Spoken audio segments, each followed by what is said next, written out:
Bonjour, bonjour, aimables téléspectateurs. Une fois de plus, nous vous souhaitons nos vœux les meilleurs en cette nouvelle année qui a commencé. S'il y a des gens plus heureux en cette nouvelle année qui démarre, ce sont naturellement les jeunes.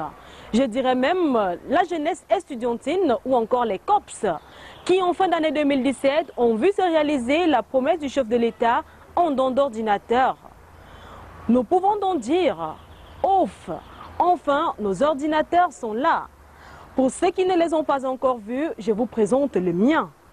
Il est à moi et fait ma joie. Pourquoi ne donc pas dire merci aux donateurs? Merci, Monsieur le chef de l'État, Son Excellence Paul Biya, pour cet important don en ordinateur portable à l'ensemble de la jeunesse estudiantine du Cameroun, qui naturellement, par ma modeste voix, vous dit infiniment merci.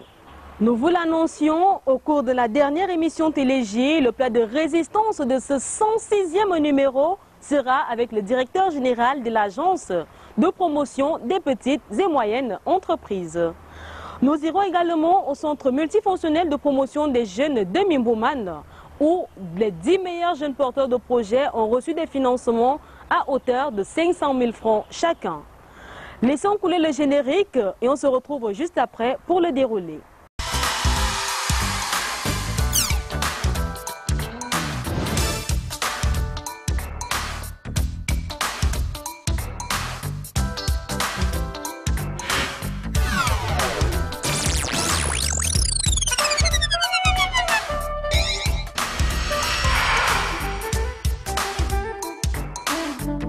Au crépuscule de l'année 2017, l'émission Télé-Jeunes a vécu les merveilles du numérique, qui semble être très flatteur pour les parents qui peinent à assurer à leurs enfants une éducation décente et aux jeunes à alléger les souffrances de leurs parents.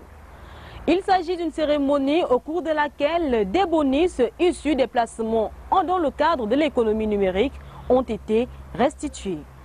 Notre reporter Cyril Togo revient sur cette cérémonie. Ensemble, suivons plutôt.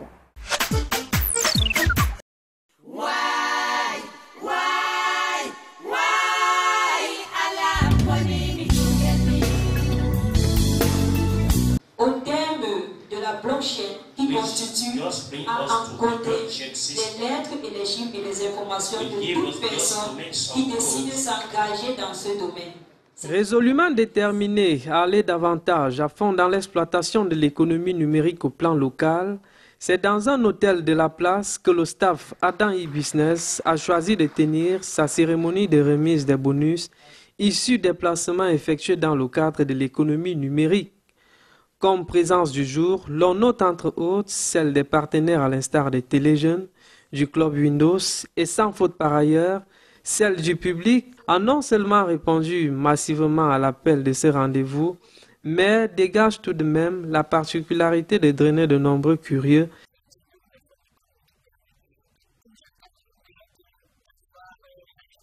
Je travaille dans une société, on me paye à la fin du mois, je vends mes services.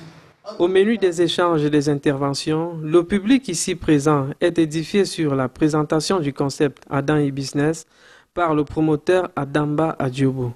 Il arrive là, il dit, monsieur Adamba, on dit, le type qui fait le gaz à moins de 5 000. On vient pas donner le temps de terminer. Le public est également entretenu sur la crypto-monnaie. Au terme de la blockchain qui constitue à encoder les lettres et les chiffres et les informations de toute personne qui décide de s'engager dans ce domaine. Après cette étape, celle la plus attendue laisse découvrir tour à tour ceux et celles-là qui ont tant rêvé de ce fameux jour. À travers l'expression de leur visage, l'on comprend tout de suite que le rêve est bel et bien passé du virtuel au réel.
Une satisfaction dont ne semble tout de même pas indifférent l'initiateur de ce projet porteur pour le plein épanouissement de la jeunesse camerounaise et pour le développement du Cameroun.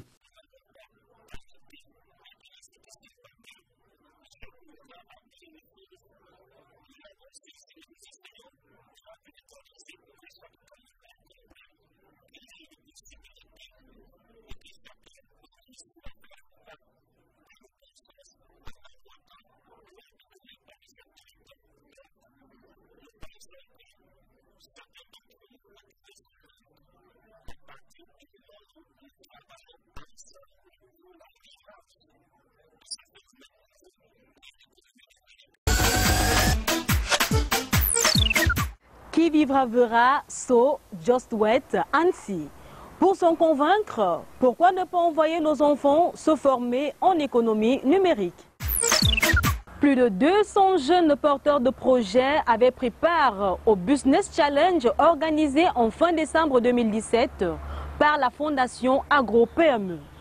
Au finish, les 10 meilleurs porteurs de projets parmi les 85 sélectionnés avaient reçu des chèques d'accompagnement d'une valeur de 500 000 francs chacun au cours d'une cérémonie présidée par le ministre de la Jeunesse et de l'Éducation civique, Mounouna Foutou.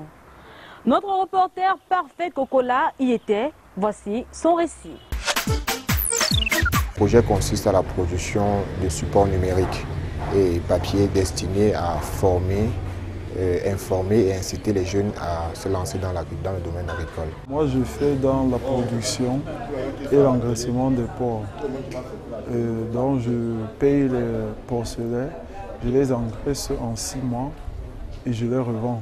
Ils étaient plus de 200 jeunes à répondre à l'appel de l'Agro-PME Fondation dans le cadre de la première phase du programme de création d'entreprises et de développement des incubateurs au sein des centres multifonctionnels de promotion des jeunes. Le challenge, c'est une grande partie de la sélection des jeunes porteurs de projets. C'est une série d'activités qui a commencé hier où les jeunes viennent, ils sont enregistrés avec un numéro et dès qu'ils sont enregistrés, ils vont dans la salle, la grande salle de conférence où il y a les conférenciers qui passent, les experts qui passent pour les parler de business, qui parlent de comment présenter le projet. Au départ, j'ai commencé à faire dans le petit élevage traditionnel, donc je ne faisais pas en grande quantité. Au niveau de l'écoulement de mes produits, je n'ai pas de problème. Le seul problème que je peux avoir serait peut-être si il advient un jour, c'est le cas des petits outils. Est-ce que vous avez déjà fait un business plan? Non, pas encore fait un business plan. Ici au CMPJ régional de Yaoundé-Mimboman et à travers le partenariat signé entre l'Agro-PME et le ministère de la Jeunesse et de l'Éducation civique, les lauréats ont reçu un véritable accompagnement et un guide prodige. Notre objectif, c'est de voir ce que vous voulez faire et vous accompagner dans le sens général pour que vous réussissiez en affaires. Après la phase d'évaluation des projets, les jeunes porteurs des 10 projets ont un seul souci, celui de voir le projet financé. Je vais recruter 6 personnes. Certains seront des caissiers, certains iront à la caisse, d'autres vont m'aider dans la décoration parce que c'est décorer une salle, ce n'est pas facile avec un nombre de personnes. Oui. Et il y aura certains qui seront des monteurs.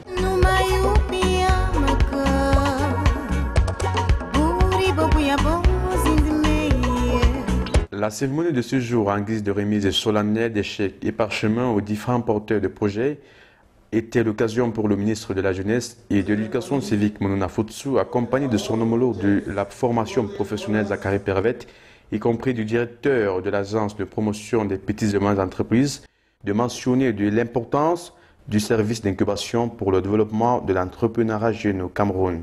Parmi les 85 jeunes présélectionnés, 10 seulement ont reçu un financement à hauteur de 500 000 francs CFA chacun. Pour ces jeunes donc, ceci serait une véritable bouffée d'oxygène. Les 500 000 s'ils me vont tout droit au cœur et puis ça va me permettre de renforcer le matériel que j'ai commencé à me procurer. Donc je suis très émue parce que pour ce que l'Agro-PME vient de faire pour nous ce matin. 500 000 francs CFA, c'est pas petit, une satisfaction totale. C'est vraiment une très grande joie pour moi parce que, surtout quand je venais ici, nous étions au départ 400 jeunes porteurs de projets. Et si j'ai été sélectionné parmi les 10, je dis comme ça, merci au ministre qui nous a fait confiance, qui a fait confiance à mon projet. Et avec ces 500 000, je compte vraiment développer mon entreprise pour comme ça aller de l'avant et comme ça aussi embaucher certains jeunes qui, comme moi, n'ont pas eu la chance de travailler à la fonction publique. La satisfaction, c'est ça? Satisfaction totale. Il n'y a jamais de petit ajout en entreprise. Et je crois qu'il faut même louer cette idée du gouvernement camerounais par son chef, le chef de l'État, qui a pu donner 102 milliards à toute cette jeunesse. Donc je crois qu'il est pour nous opportun de savoir qu'on commence par des petits choses pour être grands. Le casting a été un véritable travail de force car il a fallu la pertinence du projet pour voir son accompagnement et surtout son financement. Ceux qui ont eu un peu d'argent, c'était pour booster ce qu'ils ont pu faire ou ils font actuellement, vraiment qu'ils utilisent ça à bon escient pour renforcer ce qu'ils sont en train de faire actuellement. Et qu'ils savent qu'en attendant que le financement qui a été proposé par le ministre vienne, mais qu'ils utilisent le peu qu'ils ont eu vraiment pour booster leur projet.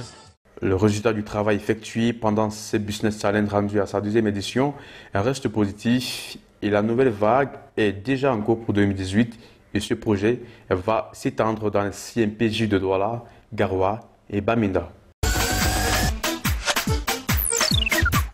Vivement que ces chèques d'accompagnement puissent permettre à ces jeunes de mettre sur pied leurs activités et que l'Adro Foundation PME, en partenariat avec le ministère de la Jeunesse et de l'Éducation civique et ses autres partenaires, puissent multiplier de telles initiatives en faveur de notre jeunesse.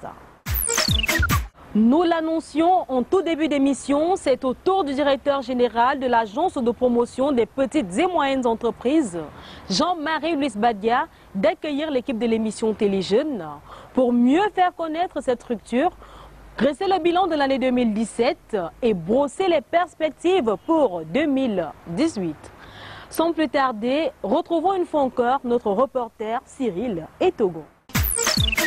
La structure qui nous accueille est l'Agence de promotion des petites et moyennes entreprises. Et là, nous sommes plus exactement dans le bureau de son directeur général, avec qui nous allons avoir la quintessence du bilan de l'année 2017 et bien évidemment par ailleurs les perspectives pour l'année 2018.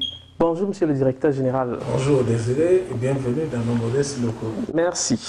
Monsieur le Directeur Général, pouvez-vous nous présenter exactement ce que c'est l'Agence de promotion des petites et moyennes entreprises? L'Agence de promotion des PME est une structure gouvernementale créée par la loi portant promotion des PME 2010 et organisée par le décret 2013, avril 2013, qui a pour rôle fondamental d'implémenter la stratégie de promotion des PME définie par le gouvernement. D'une manière concrète, l'Agence de promotion des PME a pour rôle de faciliter la création des entreprises. Pour le jeune qui est par exemple dans le domaine agricole ou alors pour le jeune qui se débrouille à faire dans la fabrication des chaussures, bref, la petite économie, le secteur informel. Comment est-ce que celui-là, à votre niveau, peut donc jouir de cette facilitation? La facilitation ici, pour ces jeunes, consiste à les faire migrer du secteur informel vers le formel en créant d'une manière simple leur entreprise à travers les centres de formalité de création d'entreprise. Aujourd'hui, on peut créer son entreprise en 72 heures et même en ligne avec mybusiness.cm. Peuvent être lesquels pour que ces jeunes jouissent normalement de votre accompagnement? L'Agence de promotion des PME apporte des appuis non financiers, apporte des conseils, apporte l'appui à l'élaboration des business plans, parce que la plupart de nos jeunes qui doivent migrer de leur activité informelle doivent avoir un business plan, un plan d'affaires qui définisse effectivement quel est l'objectif à atteindre dans leur activité. Et c'est à partir de ce document qu'ils peuvent soit bénéficier d'un financement. Toquer à vos portes, en quelque sorte, après avoir élaboré ce business plan. Nous n'apportons pas du financement, mais nous aidons les entreprises à accéder au financement. Nous apportons des appuis parce que pour des jeunes qui travaillent déjà, c'est-à-dire qui exercent déjà un métier qu'il faut valoriser. On peut accompagner la maturation de leur projet pour avoir une structure assez organisée. Quel bilan faites-vous de l'année 2017? En année 2017, nous avons engagé la sensibilisation des jeunes à l'esprit d'entreprise en milieu scolaire. On l'a fait en milieu scolaire universitaire. La sensibilisation des jeunes à l'esprit d'entrepreneuriat, on sait que ça n'a pas toujours été la chose la mieux accueillie sur le terrain concrètement. Ça se passe comment? Est-ce que cela est vraiment réceptif ou alors il y a encore du chemin à faire? Ça se passe plutôt bien. Nous avons un programme de formation, de sensibilisation de 4 heures avec le témoignage d'un entrepreneur que nous avons implémenté dans 8 régions en une seule journée. En 4 heures, on a pu sensibiliser plus de 800 jeunes. Justement, 100 jeunes, monsieur le directeur général, c'est dans quel secteur? Tous les secteurs, ça peut être dans le domaine scolaire, académique ou alors de manière globale dans le secteur formel? Cette sensibilisation, d'abord de très courte durée, vise à éveiller le jeune, à vouloir l'intéresser à entreprendre. Nous avons une deuxième formation de 5 jours, là qui permet à ceux qui sont intéressés de travailler pour qu'on puisse recueillir les idées d'entreprise qui vont être maturées à travers des clubs d'entrepreneuriat, à travers les incubateurs. Nous travaillons avec le ministère en charge des enseignements secondaires, avec qui nous avons créé aujourd'hui, nous avons signé une convention pour ici valoriser les incubateurs qui ont été créés dans la plupart des lycées techniques. Et puis là, nous allons passer aussi dans des lycées d'enseignement général, parce que pour nous, il s'agit d'offrir aux jeunes ici une alternative dans leurs études. Et il faut progressivement faire penser aux jeunes qu'il y a une autre manière de vivre, c'est-à-dire être créateur d'entreprise. Quelles sont les perspectives pour l'année 2018? Pour l'année 2018, nous allons mettre un accent particulier sur cette promotion de l'esprit d'entreprise en milieu jeune. Nous avons, en 2017, mis en place une méthodologie comportementale pour la promotion de l'esprit d'entreprise en milieu jeune avec l'ACNUSED, et nous avons une vingtaine de formateurs certifiés sur le plan international qui vont permettre ici de nous mouvoir dans plusieurs établissements scolaires et universitaires. Parce que là aussi, nous étions à l'université, nous étions à l'IRIC, nous étions à l'ESTIC, nous étions à Polytechnique, et en 2018, nous comptons à faire plus que ça. Vous tenez des mobilisations dans ces établissements-là, peut-être une fois par mois ou alors une fois tous les 2-3 mois? Ça dépendait des moyens que nous aurons. 2017 a été pour nous une année expérimentale où nous avons été dans les établissements en un jour. Nous avons couvert 8 régions. Nous avons des collaborateurs qui étaient dans les 8 régions, et c'est le 29 novembre, et nous avons dans chaque région des entrepreneurs qui sont nos mentors, qui acceptent bénévolement de venir travailler avec nous. Vous savez, nous voulons permettre aux jeunes de voir un entrepreneur qui a réussi. Donc 2018, nous comptons le faire dans beaucoup d'établissements au rythme où nous pourrons, parce que nous avons les gens aptes à faire cette formation. Cette porte peut également être ouverte à d'autres groupes de jeunes. Je voudrais faire place ici à des associations, des ONG. C'est une occasion de pouvoir amener tous les jeunes, ceux qui ont les capacités, parce que aujourd'hui il faut éveiller ces comportements, éveiller, parce que beaucoup de jeunes ont ces capacités dormantes en eux qu'il faut éveiller. Et en plus, nous travaillons avec les jeunes qui sont déjà opérationnels.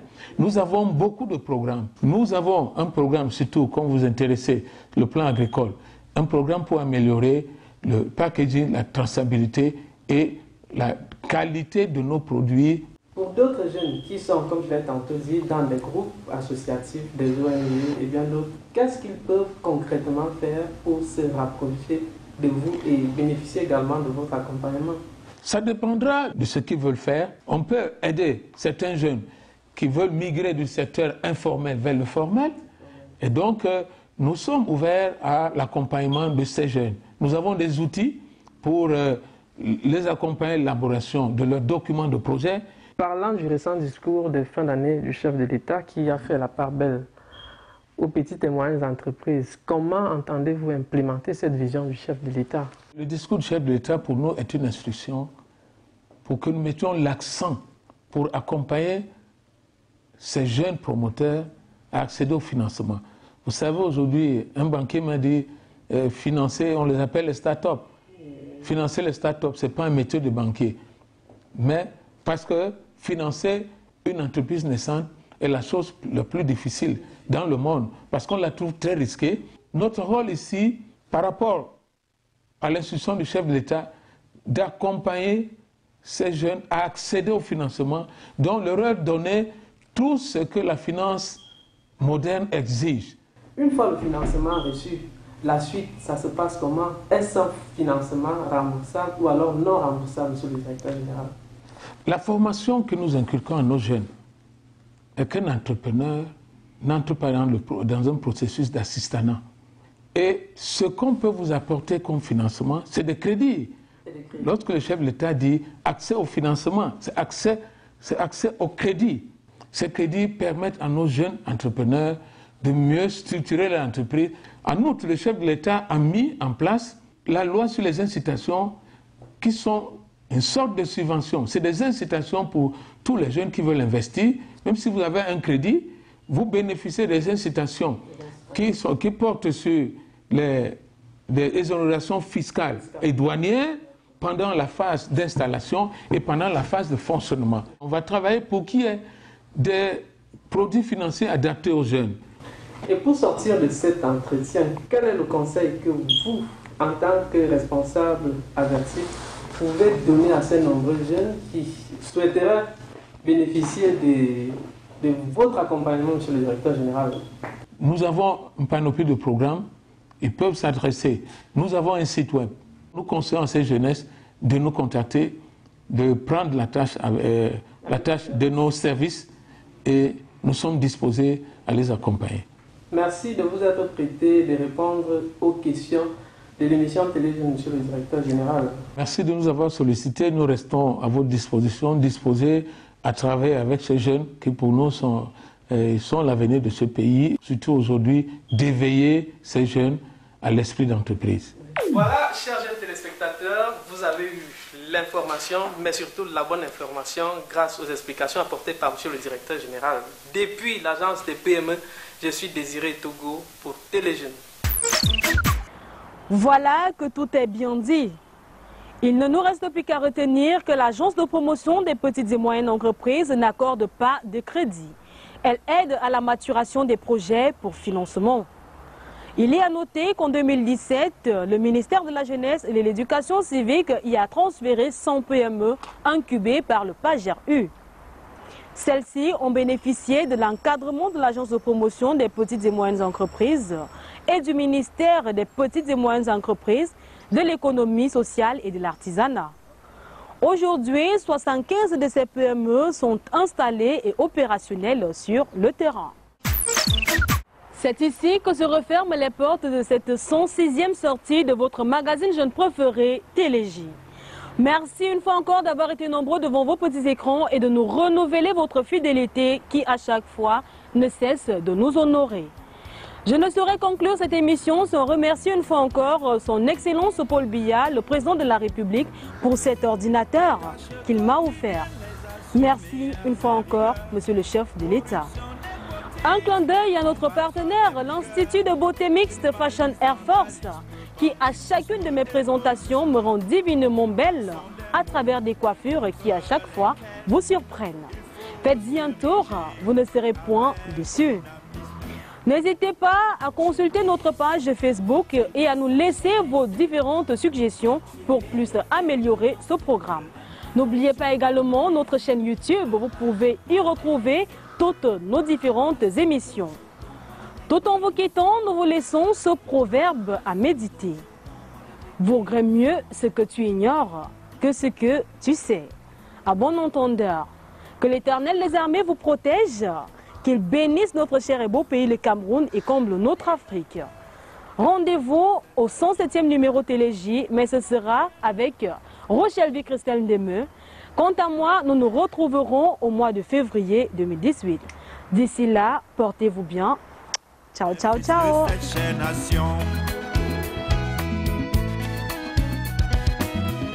Le progrès de ce pays est inscrit dans ta raison.